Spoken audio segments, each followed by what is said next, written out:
Hi, my name is Alden Cheatham, and I live just south of Nashville, Tennessee, in a small town called Spring Hill. And I need your help. Right now, I'm in the doghouse, not literally, but figuratively. I've had a '50 Ford in my garage for the last 3 years, and I need some help. It was my great-grandmother's 1950 model Ford, and my father learned how to drive in the car. He had it for several years after her passing, and then we put the car basically out in the back of somebody's backyard for about 15 or so years. A few years ago, I was back in Louisiana, and I made an effort in order to go get the car. I had high hopes, big dreams of rebuilding the car, and it has basically sat in my garage, and I haven't been able to do anything with it due to time, money, all kinds of things. The additional problem is the fact that I don't really know what I'm doing. So anyway, I'm asking for your help. Next, I'll be showing you some pictures or some video of the car, maybe some pictures as well, and some information from my father. Hope you enjoy it, and then give me a call. Need your help. My grandmother raised me. My parents were separated, and she took my sister and me both till we graduated. What year did you graduate? Wasn't it 57? 58. 58? Yeah, 58. Your grandmother bought the car in, I guess, 1954, and then you would have been around 14 or 15 years old at the time. Yeah, well, my grandmother bought a, it's gonna be bad, 1950 model Ford, 6-cylinder.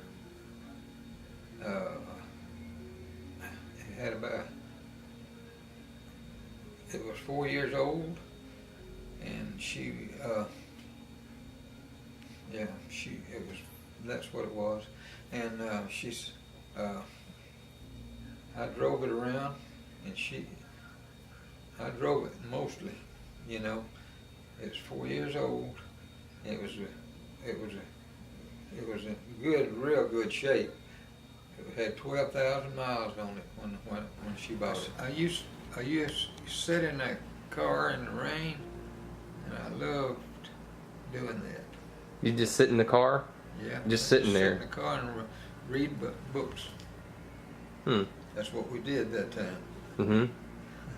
You just go sit in the car and read books, huh? Yeah, read books in the rain. It probably sounded good in there, huh? I like the smell of that car, you know. Oh, yeah? I loved it. And, but it was still and I said, I'd read in that book all the time. I read books in there all the time. Mm-hmm. And I don't like to read now. Me either. Now, where did you live at the time? What city? Do you remember? I don't know if you remember this, because it was a big house, and I've got a picture of that car in my pictures. You know? Yeah. I've got a picture of it under a big tree. Right. In front of the house. Yeah, I remember that. Yeah.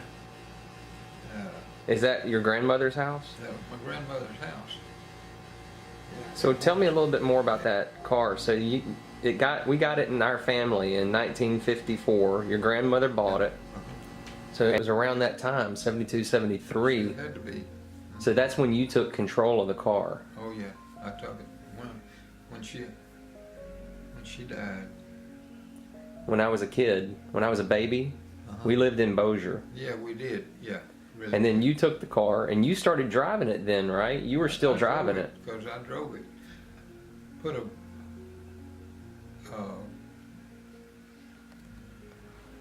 eight-cylinder in it.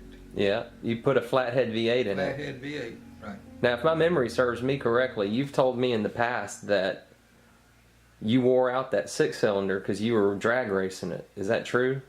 I tried drag racing it. 6-cylinder don't drag race. Right. So you changed it out and put a flathead V8 in it, right? Flathead V8. Which is still in there today. It is. You drove it into the early to mid 80s, probably 84, 85. And then you had your car lot and you parked it pretty much, right? I did park.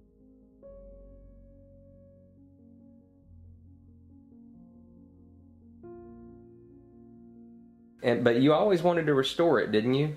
Yes, I always wanted to restore it, but didn't have the money. Yeah. That'd be pretty cool if I could get that car running. It would be cool. Well, we'll see. I would like for you to help my son get this thing started, done, you know. Yeah, I sure would like that. I would like to see it before I die.